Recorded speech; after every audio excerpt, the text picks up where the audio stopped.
कैसे हो आप सब। आई होप आप सब ठीक होंगे। तो welcome back to our YouTube channel the tech schooling. तो बच्चों, आज मैं आपके लिए लेके आई हूँ मेधावी के मैथ्स के इंपॉर्टेंट कुछ क्वेश्चंस हैं जो आपको हेल्प करेंगे आपके मेधावी के पेपर में। तो हम इसको शुरू करते हैं अभी। मेधावी के मैथ्स से रिलेटेड आज कुछ क्वेश्चंस करेंगे, कुछ 50-60 क्वेश्चंस हैं। तो वही हम इस वीडियो में करने वाले हैं आज की वीडियो में। तो आप वीडियो को पूरा देखना, और कुछ नहीं समझ में आए तो प्लीज़ कमेंट डाउन बिलो मुझे कमेंट कर देना, मैं आपके आंसर्स दे दूंगी। और चलो तैयारी शुरू करते हैं। जो शुरू करते हैं आज के वीडियो की। आज की वीडियो में मैं पहले जैसे आपको इंट्रो में बता चुकी हूँ कि आज हम मेधावी एग्जामिनेशन के कुछ मैथ्स से रिलेटेड कुछ इंपॉर्टेंट क्वेश्चंस करने वाले हैं जो कि आपके पेपर के लिए बहुत ज़्यादा इंपॉर्टेंट है। तो लेट्स स्टार्ट। हम आज बुक से ही स्टार्ट करेंगे। मैं आज बुक लेके आई हूँ आप सबके लिए। तो इस बुक से ही हम क्वेश्चंस, अब अलग से लिखने की जरूरत नहीं होगी और आपको इजीली समझ में भी आएगा। मेरी थोड़ी हैंडराइटिंग थोड़ी सी है थोड़ी सी तो प्लीज़ एडजस्ट कर लेना। तो स्टार्ट करते हैं। चलो यहाँ से पहला ही क्वेश्चन आपका फिल इन द ब्लैंक्स, जिसमें हमें कुछ फिलअप्स दिए हुए हैं, हमें उनको फिल करना है। तो हम एक एक क्वेश्चन पढ़ते जाएंगे और जिसमें ज़रूरत लगेगी मेरे को कि मुझे कुछ समझाना है तो मैं साइड में रफ पेपर ले लूँगी और उस पर आपको समझाती चली जाऊँगी। ठीक है, तो चलो स्टार्टिंग करते हैं अपने आज की वीडियो की। तो आज का पहला क्वेश्चन देख लेते हैं। फिल इन द ब्लैंक्स में जो फर्स्ट क्वेश्चन है वो है आपका the length of a brick is dash inches. हमसे पूछा गया एक जनरल नॉलेज का क्वेश्चन कि जो ब्रिक होती है, जो ईंट होती है, वो कितने इंचेस की होती है। तो ये जनरल नॉलेज का क्वेश्चन है, मतलब कि इसका कोई ऐसे नहीं कर सकते कि 4 की 5 की, नहीं। एक स्पेशल एक स्पेसिफिक एक इंचेस होती है एक ईंट को बनाने के लिए। तो वो कितने इंच की होती है बेटा? वो होती है आपकी 9 इंचेस की। तो इसका आंसर क्या होगा? 9। ठीक है, नेक्स्ट क्वेश्चन है आपका question number second. 718 is equal to 700 plus 1/10 plus dash once. ये क्वेश्चन हमने कल भी किया था, परसों भी किया था, दोनों सीरीज़ में ये क्वेश्चन आया था। इसमें दिया हुआ है 718 और पूछा गया है कि 7 की अगर 100 पे वैल्यू है, 1 अगर टेंस पे है, तो 8 किस पे होगा या वंस पे क्या है। तो हमारा वंस प्लेस पे क्या है? हमारा 8। तो इस ब्लैंक में क्या आ जाएगा? आपका 8 आ जाएगा। ठीक है, समझ में आ रहा होगा। नेक्स्ट क्वेश्चन है क्वेश्चन नंबर 3 आपका। प्लस दिया हुआ है सिंपल, बट क्या है इसमें? डेसिमल फॉर्म में डिजिट्स दी हुई हैं और उनको हमें क्या करना है? प्लस करना है। जो संख्याएं दी हुई हैं उनकी जो डिजिट्स हैं वो डेसिमल में भी है, तो इनको हमें प्लस करना है कि किस तरीके से इनको प्लस किया जाता है। तो हम लिख लेते हैं 757.15, 716.78। इनको जस्ट हमें क्या करना है? ऐड कर देना है। देखो 5 और 8 आपका होता है 13, कैरी 1, 7, 8 और 9 पॉइंट का पॉइंट रहेगा। हम हमेशा जब भी प्लस करते हैं या माइनस करते हैं, हमेशा पीछे से ही स्टार्ट करते हैं उसको प्लस या माइनस करना। ठीक है, 7 और 6 13, दोबारा 1 कैरी, 5 + 1 6 और प्लस 7, 7 और 7 14। तो हमारा आंसर क्या आ गया? 1473.93। इसको क्या बोल सकते हैं हम? 1473.93। ठीक है, तो इसका आंसर क्या होगा? 1473.93। आ गया समझ में? ठीक है, नेक्स्ट क्वेश्चन है आपका। The standard unit of length is. हमारी लेंथ को नापने के लिए जो स्टैंडर्ड यूनिट होती है वो क्या होती है? वो होती है आपकी मीटर। क्या होती है? मीटर। ठीक है बेटा। नेक्स्ट क्वेश्चन है क्वेश्चन नंबर 5। इसमें आपको मीटर्स में कोई वैल्यू दी हुई है जिसको आपको सेंटीमीटर में क्या करना है? चेंज करना है। ठीक है, तो देखो क्या दी हुई है आपको वैल्यू। आपको वैल्यू दी हुई है 16.65 metre is equal to dash centimetre. ये जो हमारे 16.65 मीटर है उसको अगर हम कन्वर्ट करने लग जाएं सेंटीमीटर में तो वो कितना होगा? तो पहली बात कि आपके एक मीटर में कितने सेंटीमीटर होते हैं? आपके 1 मीटर में होते हैं बेटा, 1 मिनट में एक कॉपी ओपन कर लेती हूँ। हाँ, तो आपके जो 1 मीटर में कितने सेंटीमीटर होते हैं बेटा? आपके 1 मीटर में होते हैं 100 सेंटीमीटर। हमसे यहाँ पूछा गया है 16.65 मीटर में कितने सेंटीमीटर होंगे। तो देखो यहाँ 16 जो है पॉइंट से पहले वाली वैल्यू जो है वो पूरी है और पॉइंट के बाद वाली जो है सेंटीमीटर्स में है। मतलब अगर इनको अलग करने लग जाएं तो ये क्या है 16 मीटर है और ये 0.65 है, ये आपका सेंटीमीटर में है। ठीक है, तो यहाँ 16 मीटर है, पहले इसको सेंटीमीटर में चेंज कर लेते हैं। 16 मीटर को जब सेंटीमीटर में चेंज करेंगे तो इसको क्या कर देंगे आप 100 से मल्टीप्लाई कर दोगे तो ये क्या आ जाएगा 1600 सेंटीमीटर। और ये 0.65 सेंटीमीटर है, ये पहले से ही सेंटीमीटर में है तो इसको नहीं छेड़ेंगे और जस्ट इन दोनों को क्या कर देंगे प्लस कर देंगे। प्लस करने का वही तरीका है जो मैंने अभी आपको समझाया।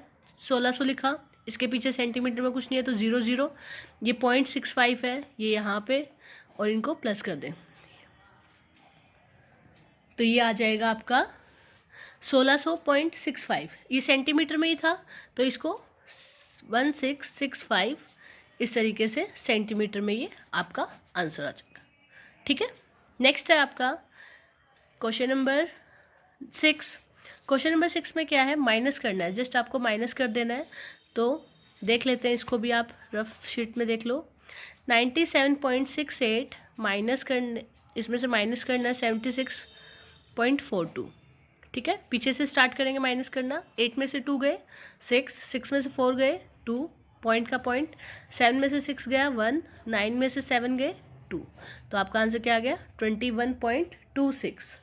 ठीक है, यहाँ लिख लेते हैं 21.26। इससे पहले वाला भी लिख देती हूँ मैं 1665 सेंटीमीटर। ठीक है, आई होप आपको समझ में आ गया होगा। नाउ क्वेश्चन नंबर है आपका 7। क्वेश्चन नंबर 7, यहाँ वैल्यू दी गई है 7885 ग्राम को आप केजी में और ग्राम में लिख के बताओ कि केजी में कितना होगा, केजी और ग्राम में जो वैल्यूज़ आएंगी वो क्या आएंगी। तो देखो यहाँ पे 7885 ग्राम, जब भी हमें देखो यहाँ केजी है और यहाँ ग्राम है, जब पहले तो हमें पता होना चाहिए कि 1 केजी में कितने ग्राम होते हैं आपके 1000 ग्राम। ठीक है, जब हम बड़े से छोटे के घर जाते हैं तो हम क्या करते हैं, हमेशा उसको मल्टीप्लाई करते हैं। क्या करते हैं, मल्टीप्लाई। और जब छोटे से बड़े के घर आते हैं तो हम हमेशा उसको क्या करते हैं बेटा, डिवाइड करते हैं। तो यहाँ हम क्या कर रहे हैं, छोटे से बड़े के, क्योंकि हमें ग्राम में दी हुई है और हमें केजी की तरफ जाना है तो हम छोटे से बड़े के घर जाएंगे। तो 7885 को हम किससे डिवाइड कर देंगे, आपके 1000 से डिवाइड कर देंगे। ठीक है, 1000 से डिवाइड कर देंगे तो हमें ये जितनी ज़ीरो होती है नीचे उतना ही हम वैल्यूज़ को छोड़ के डेसिमल लगा देते हैं। तो यहाँ 7.885 आ जाएगी। इसका मतलब है जो ये 7 है ये केजी में वैल्यू है और ये जो है ये ग्राम में वैल्यू है। तो इसका आंसर आ जाएगा 7 kg 885 ग्राम। ठीक है, समझ में आया। अगर हम बड़े से छोटे के घर जा रहे होते तो हम क्या करते हैं, मल्टीप्लाई। हम छोटे से बड़े के घर जा रहे हैं इसलिए हमने क्या किया, यहाँ पे डिवाइड किया। तो यहाँ आ जाएगा 7 kg 885 ग्राम। ठीक है, आ गया समझ में। नेक्स्ट क्वेश्चन है क्वेश्चन नंबर 8। 900 3 10s 5 1s को आप किस तरीके से लिख सकते हो। तो आपको जैसे पता है, पीछे से शुरू करते हैं हम। आपका यहाँ ऐसे लिखते हैं 1s, फिर 10s, 100, देन 1000, देन 10,000, इस तरीके से वैल्यू चलती है। तो हम इसको लिखना शुरू करेंगे पीछे से। जैसे 900 है तो 9 पीछे से लिखना शुरू करेंगे, 5 1s पे आना चाहिए, आ गया। 3 जो है वो 10s की वैल्यू पे आ जाना चाहिए तो 3 आ गया। 9 जो 100 की वैल्यू पे आना चाहिए तो 9। तो ये क्या बन गया 935। ठीक है, नेक्स्ट आपका फ्रैक्शन में प्लस दिया हुआ है कि फ्रैक्शन में अगर वैल्यूज़ आ जाएंगी तो उसको कैसे प्लस करोगे। तो देख लेते हैं, जब फ्रैक्शंस में वैल्यू आती है तो उसको प्लस कैसे किया जाता है। ये क्वेश्चन नंबर आपका 9 है। 5/7 प्लस में 2/5। जब कभी भी आपकी फ्रैक्शन में प्लस या माइनस आ जाए तो एक सिंपल सा तरीका है, मैं बता देती हूँ आपको। क्या करना चाहिए, हमें जो नीचे वाली वैल्यूज़ है उनको हमेशा मल्टीप्लाई कर लेना चाहिए। उसको मल्टीप्लाई करके नीचे ही डिनोमिनेटर में ही लिखना चाहिए। 7 5 का क्या होता है 35, लिख लिया। अब नीचे वाली वैल्यूज़ को हमने मल्टीप्लाई कर लिया। अब जैसे 7 के टेबल में 35 किस पे आता है, 5 पे आता है, ये हमने यहाँ लिख लिया ऊपर। और जो ऊपर वाली वैल्यू है उससे मल्टीप्लाई कर दो। देन प्लस 5 के टेबल में 35 कहाँ आता है, 7 पे, 7 और ऊपर क्या था 2। जस्ट सिंपल हमें ये चीज़ करनी है। 5 5 जा 25, 7 2 जा 14, अपॉन में जो 35 है वो सेम। 25 और 14 कितना होता है आपका 39 और अपॉन में 35। ये हो गया आपका प्लस का। दोबारा बता देती हूँ एक बार, जब कभी भी आपको फ्रैक्शन में प्लस या माइनस करना हो तो हमेशा क्या करना है, जो नीचे दी गई वैल्यू है उन दोनों को आपस में मल्टीप्लाई कर दो। अगर वैल्यू सेम है तो सेम एज इट इज़ लिख दो, लेकिन अगर वैल्यूज़ डिफरेंट है तो दोनों को आपस में मल्टीप्लाई करके यहाँ नीचे लिख दो, ठीक है। फिर पहले वाले उसको उठाओ और देखो ये उसके टेबल में किस नंबर पे आता है, वो नंबर यहाँ लिखो, मल्टीप्लाई में जो ऊपर नंबर दिया हुआ है उसको साथ में लिखो, देन प्लस या माइनस जो भी है वो लगाओ, निशान लगाओ। दोबारा से इस जो यहाँ पे नंबर है उस टेबल में देखो ये नंबर कहाँ पे आता है, वो यहाँ नंबर लिखो, मल्टीप्लाई में जो वैल्यू है वो लिख दो और जस्ट उनको प्लस या माइनस आप कर दो। तो ये आपका आंसर आ गया है। इस क्वेश्चन का आंसर क्या है आपका 39 अपॉन में 35। ठीक है बेटा, अगर आपस में दोनों वैल्यूज़ कटती हैं तो हम काट भी सकते हैं, बट ये दोनों वैल्यूज़ नहीं कट रही हैं तो इसको जस्ट ऐसे ही हम छोड़ देंगे। ठीक है, आ गया होगा समझ में। नेक्स्ट क्वेश्चन है क्वेश्चन नंबर 10। आपका क्वेश्चन नंबर 10 है कि 250 ml 250 मिलीलीटर में कितने लीटर्स होते हैं। सबसे पहली बात कर लेते हैं हम कि 1 लीटर में कितने मिलीलीटर होते हैं। तो आपके 1 लीटर में 1000 मिलीलीटर होते हैं। कितने होते हैं? 1000 मिलीलीटर। अब यहाँ हमसे पूछा गया जो 250 ml है वो कितने लीटर के बराबर है, वो आपका कितने लीटर के बराबर है।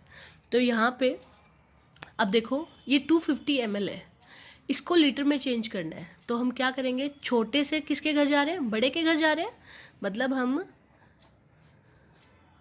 मिलीलीटर से लीटर के घर जा रहे हैं तो क्या करेंगे, डिवाइड करेंगे। तो 250 को हम किससे डिवाइड कर देंगे बेटा, 1000 से डिवाइड कर दें। और मैंने फिर पहले पिछले वाले क्वेश्चन में आपको बताया था कि जितनी जीरो नीचे होती है उतनी डिजिट को छोड़ के हम क्या लगाते हैं, डेसिमल लगा देते हैं। तो यहाँ पे 3 जीरो है तो 3 डिजिट को छोड़ के 1 2 3 मतलब 0 5 और 2 को छोड़ के उससे केवल क्या लगा देंगे, डेसिमल लगा देंगे। तो ये हमारा क्या आ गया आंसर, लीटर्स में आ गया। ठीक है, तो हमसे अगर कोई पूछेगा कि 250 ml में कितने लीटर होते हैं तो 0.250 लीटर होते हैं। ठीक है, तो आंसर यहाँ लिख देते हैं 0.250 लीटर। आ गया समझ में। नाउ क्वेश्चन नंबर नेक्स्ट है आपका question number 11। The biggest 5 digit number, जो आपका सबसे बड़ा 5 डिजिट्स का जो नंबर होता है वो क्या होता है आपका बेटा, 5 टाइम्स 9। क्या होता है, 5 टाइम्स 9 होता है। ठीक है, यहाँ लिख देते हैं 5 टाइम्स 9। नेक्स्ट है question number 12। 32 feet is equal to काउज, कि 32 फीट है उसमें कितनी काउज, मतलब अगर लाइन में हम गाय को लगाने लग जाएं तो 32 फीट तक कितनी गाय लाइन में लगेंगी। तो अब वो आपको कि कितनी लगेंगी बेटा, 8 काउज। कितनी, 8, क्योंकि लगभग एक गाय का जो लेंथ होती है, जो उसकी लंबाई होती है वो कितने 4 फीट तक की होती है। ठीक है, now question number 13। Question number 13 है 7.75 plus dash is equal to 10, कि 7.75 में क्या ऐड ऑन करें कि 10 आ जाए। सिंपल है, देखो 7.75 में क्या प्लस करूँ कि यहाँ पे 10 आ जाए।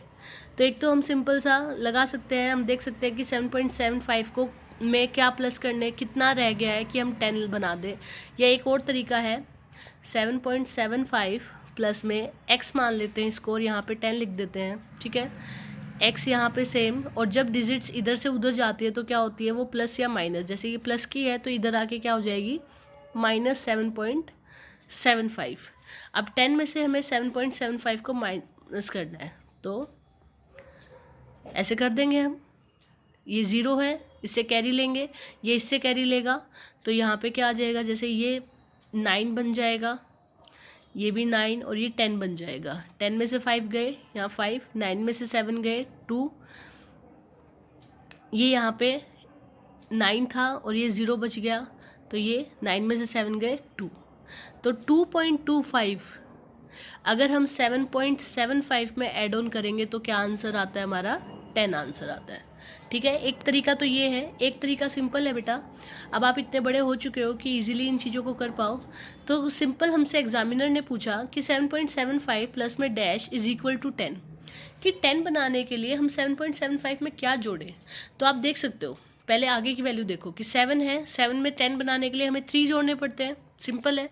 लेकिन पीछे कुछ वैल्यू भी दी गई है 0.75, तो 0.75 को हमारे पास है 3/4 है, तो उसमें 1/4 और क्या जोड़े, तो 3/4 ये वैल्यू है, तो 1/4 क्या होगी 0.25, तो 0.25 हमने पहले ही लिख लिया, जो किस में से लिया गया है 3 में से, तो 3 में से जब 0.25 चला गया तो क्या बच गया 2.25। ठीक है, नेक्स्ट क्वेश्चन है आपका क्वेश्चन नंबर, ये लिख देती हूँ पहले मैं 2.25। नेक्स्ट क्वेश्चन है question number 14, simple just add on करना है आपको। 9909 9909 में 1 प्लस करें तो क्या वैल्यू आएगी, तो क्या वैल्यू आएगी आपकी 9910। ठीक है, now question number 15, 726 divided by 6, divide करना है सिंपल फॉर्म में कि 726 726 को 6 से डिवाइड करने पे क्या वैल्यू आती है, तो लिख लेते हैं 726 को जब 6 से डिवाइड करते हैं तो 6 का टेबल सबको पता है, मैं लिख देती हूँ।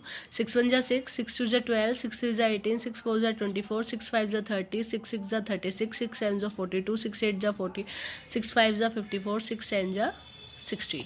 ये टेबल लिख लिया। और मैं तो हमेशा बोलती हूँ बच्चों को प्लीज़ जब भी डिवाइड करो तो प्लीज़ पूरा टेबल लिखा करो, उससे क्या होती है एक तो आपकी प्रैक्टिस हो जाती है, टेबल्स की जो आप भूल जाते हो ना टेबल्स को, वो आपको याद रहते हैं। और दूसरी चीज़, जब आप उसको डिवाइड करना शुरू करते हो तो आपको इजीली वैल्यू दिखती है कि हाँ ये वैल्यू इस टेबल में आती है नहीं आती है, अगर नहीं ये नहीं आती तो इससे जस्ट छोटी कौन सी आती है, आप इजीली उन चीज़ों को चेक कर सकते हो साथ के साथ। ठीक है, उससे क्या होता है गलती होने के चांसेस बहुत कम हो जाते हैं। तो यहाँ देखो 6 के टेबल में पहले हम 7 को देखेंगे, क्या 7 आता है, नहीं आता है। 7 से जस्ट छोटा 6 आता है, किस पे आता है 1 पे आता है। 7 में से 6 गए माइनस हुए तो 1, ऊपर से कैरी उतारेंगे हम 2 को। क्या 6 के टेबल में 12 आता है, यस आता है, किस पे आता है सेकंड पे ही आता है, 2 पे ही आता है। यहाँ 2 लिखेंगे, यहाँ 12 लिखेंगे, आपस में माइनस करेंगे, फिर से 0 बचेगा, ऊपर से कैरी उतारेंगे हम 6 को। 6 के टेबल में 6 कब आता है 1 पे आता है, तो ये माइनस। इस तरीके से आप इजीली डिवाइड कर सकते हो। अच्छा, डिवाइड के साथ साथ मैं आपको चेक करना ही बता देती हूँ कि इनको चेक भी बहुत अच्छे से किया जा सकता है। अगर आपको देखना है कि हमारा क्वेश्चन ठीक है या नहीं है तो आप क्या करो, जस्ट सिंपल ये जो आपका ये दोनों वैल्यूज़ होती है इनको आपस में मल्टीप्लाई करो और प्लस में जो रिमाइंडर होता है उसको प्लस कर दो। तो देख लेते हैं 121 को जब हम 6 से मल्टीप्लाई करेंगे, 6 1 जा 6, 6 2 जा 12, 6 1 जा 6 7 और प्लस में 0, क्योंकि रिमाइंडर तो हमारा 0 बचा था। 726 क्या वही वैल्यू आ गई जो आपकी क्वेश्चन में थी, यस ये वही वैल्यू आ गई। ठीक है, तो हमेशा क्वेश्चन को हम जब डिवाइजर से मल्टीप्लाई करते हैं तो हमारा डिविडेंड निकल के आ जाता है और प्लस में रिमाइंडर करते हैं तब। ठीक है, नेक्स्ट है आपका क्वेश्चन नंबर, इसका आंसर लिख देती हूँ, यहाँ आंसर आएगा 121 कि जब हम 726 को 6 से डिवाइड करेंगे, 726 को जब 6 से डिवाइड करेंगे तो आपका आंसर क्या आता है 121। नेक्स्ट क्वेश्चन है 7 घंटे में कितनी मिनट होती है, मतलब 7 hours is equal to how many minutes. तो पहले देख लेते हैं कि 1 घंटे में कितनी मिनट होती है। 1 hour is equal to how many minutes. आपकी 1 घंटे में कितनी मिनट्स होती है बेटा, आपकी 1 घंटे में कितनी मिनट्स होती है 60 मिनट्स होती है। हमसे पूछा गया कि 7 घंटों में कितनी मिनट्स होंगी, 7 घंटों में कितनी मिनट्स होंगी। तो जब 1 घंटे में 60 होती है तो 7 में इसको क्या करेंगे हम मल्टीप्लाई, 7 इंटू में 60। जब 7 इंटू में 60 करेंगे तो 0 और 7 6 बताओ 7 6 क्या होता है आपका 42। तो ये आपकी कितनी मिनट्स आ जाएंगी 420 मिनट्स आ जाएंगी। ठीक है बेटा, समझ में आ रहा होगा। नाउ क्वेश्चन नंबर 17, 3600 पैसे इज इक्वल टू रुपीज़। ये कल की सीरीज़ में भी ये क्वेश्चन आया था, बिल्कुल सेम क्वेश्चन था, इसलिए मैं ज़्यादा नहीं समझा रही हूँ। मुझे पता है मेरे बच्चे वीडियोस देख रहे हैं और जिन्होंने नहीं देखी है वो प्लीज़ आज सारी की सारी वीडियोस आप अच्छे से ज़रूर देखोगे। मैं आपसे पीछे की वीडियोस के क्वेश्चंस भी पूछा करूँगी ताकि थोड़ा रिमाइंड कर सको। तो 3600 पैसे में कितने रुपीज़ होते हैं बेटा आपके 36 रुपीज़। सिंपल था, 1 रुपये में कितने पैसे होते हैं 100 पैसे होते हैं। यहाँ 3600 पैसे दिए गए हैं हमें, बड़े से छोटे के घर छोटे से बड़े के घर, तो हमें पैसे को रुपीज़ में कन्वर्ट करना है, तो छोटे से बड़े के घर जा रहे हैं तो 100 से डिवाइड कर देंगे सिंपली। तो यहाँ क्या आ गया 36 रुपीज़। ठीक है, नेक्स्ट क्वेश्चन है, मल्टीप्लाई पूछा है 765 को जब 0 से मल्टीप्लाई करेंगे तो आंसर क्या आएगा। देखो मैं आपको बता देती हूँ, जब कभी भी आप 0 से किसी चीज़ को मल्टीप्लाई करते हो, किसी भी नंबर को मल्टीप्लाई, कितना भी बड़ा नंबर हो, उसकी वैल्यू हमेशा क्या हो जाती है बेटा, 0 हो जाती है। उसकी कोई खुद की वैल्यू नहीं रहती है, वो बाद में क्या हो जाता है, 0 हो जाता है मल्टीप्लाई करने में। Not plus, not minus, not divide, मैं कह रही हूँ मल्टीप्लाई करने पे। जब आप किसी भी वैल्यू को, बड़ी से बड़ी, छोटी से छोटी वैल्यू को जब 0 से मल्टीप्लाई करते हो तो उसका जो वैल्यू होती है वो हमेशा क्या रह जाती है, 0 रह जाती है। ठीक है। नेक्स्ट क्वेश्चन है 2604 मतलब 2604, इसको अलग अलग उसमें लिखा हुआ है, 1, 10, 100, 1000 करके जो वैल्यूज़ लिखी जाती है उस तरीके से। तो देखो 2 जो था वो हमारी 1000 की वैल्यू पे था तो हमने 2000 लिखा, 6 हमारी 100 की वैल्यू पे था, 600 लिखा। अब 0 जो हमारा 10s की वैल्यू पे है उसको क्या लिखेंगे हम, 0 ही लिखेंगे। और जो 4 है वो हमारा 1s की वैल्यू पे है, तो आया समझ में। नेक्स्ट है the smallest 5 digit number is, आपका सबसे छोटी संख्या जो 5 डिजिट्स की होती है वो कौन सी होती है, 1000। ठीक है। नेक्स्ट क्वेश्चन है 46.05 को 4605 अपॉन में क्या लिखते हैं। अब देख लो, ये क्वेश्चन हमारे सेम ऐसे हो चुके हैं, फिर भी मैं दोबारा बता रही हूँ, इसको क्या लिखें, और अपॉन में फ्रैक्शन में जो नीचे है वो क्या आना चाहिए। जैसे मैंने आपको बताया था कि जब कोई भी वैल्यू, जैसे 2700 था और नीचे 100 था, तो मैंने कहा था जितनी 0 नीचे होंगी उतनी डिजिट छोड़ के हम डेसिमल लगा देंगे। तो हमने सेम डिजिट लिख ली, नीचे डिजिट कितनी है, 0 कितनी है, 2 है, तो 2 डिजिट को छोड़ के हमने पॉइंट लगा दिया। सेम एज इट इज़ इसी क्वेश्चन में किया है बेटा कि 46.05 था, उसको हमने सेम लिख दिया, मतलब इसमें अपोजिट करेंगे हम। कितने डिजिट को छोड़ के हमने पॉइंट लगाया, 1 और 2 डिजिट को छोड़ के हमने पॉइंट लगाया, तो मतलब 1 और 2, 2 0 तो नीचे आएंगे और 1 साथ में आएगा। ठीक है, आया समझ में। तो इसका आंसर नीचे अपॉन में 100।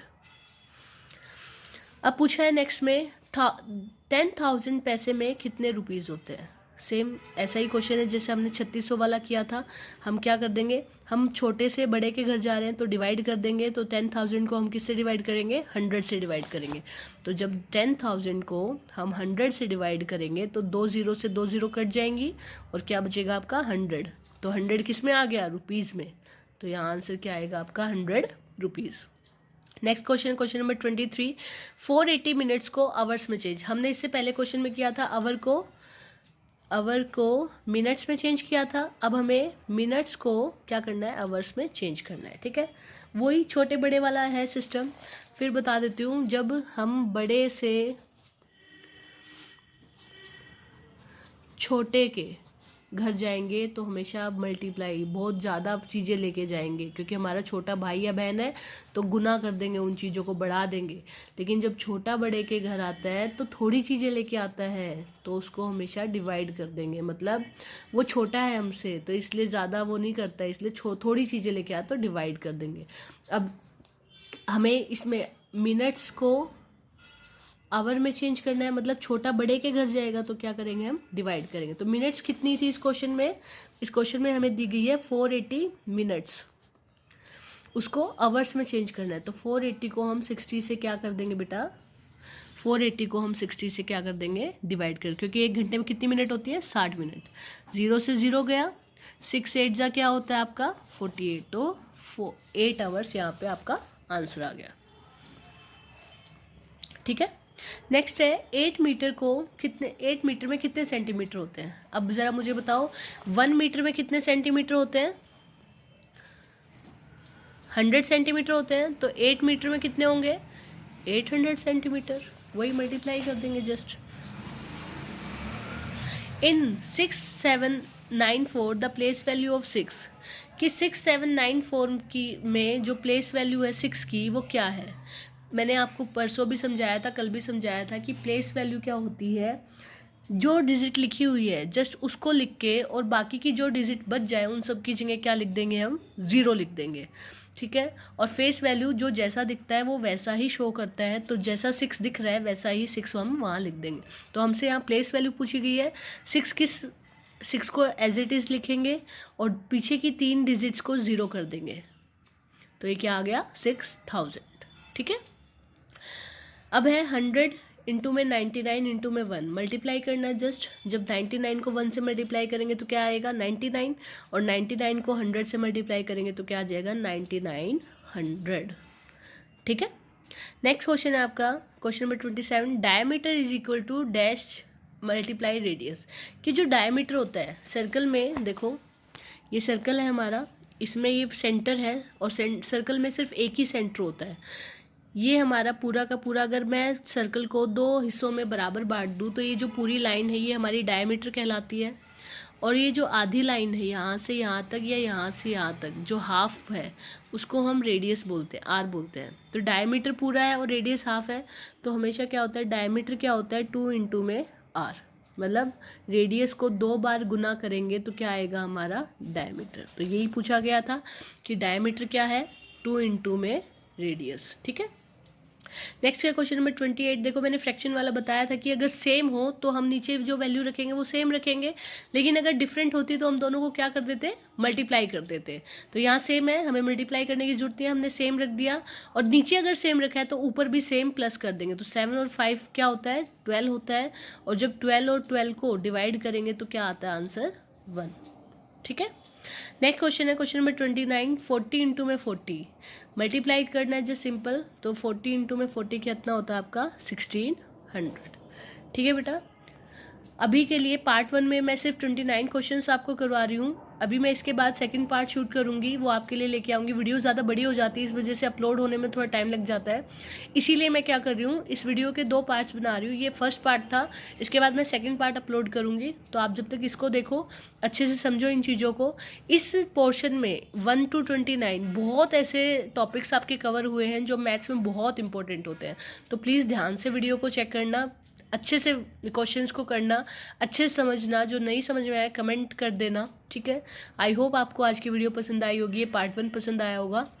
पसंद आया तो प्लीज़ एक लाइक ज़रूर कर दिया करो। जो भी बच्चा देखता है प्लीज़ एक लाइक सबसे पहले कर दिया करो, या वीडियो को देखते के बाद कर दिया करो। और जिसने भी चैनल सब्सक्राइब नहीं किया है प्लीज़ चैनल को सब्सक्राइब कर दो। जितने ज़्यादा सब्सक्राइबर होंगे मुझे उतना ज़्यादा मोटिवेशन मिलेगा, उतना अच्छा मुझे लगेगा। तो प्लीज़ ज़्यादा से ज़्यादा वीडियो को शेयर भी किया करो, क्योंकि जनरल टॉपिक्स ये हर कोई बच्चा कर सकता है, तो ईजिली सबको समझ में भी आ जाएगा। Thank you for watching, bye bye.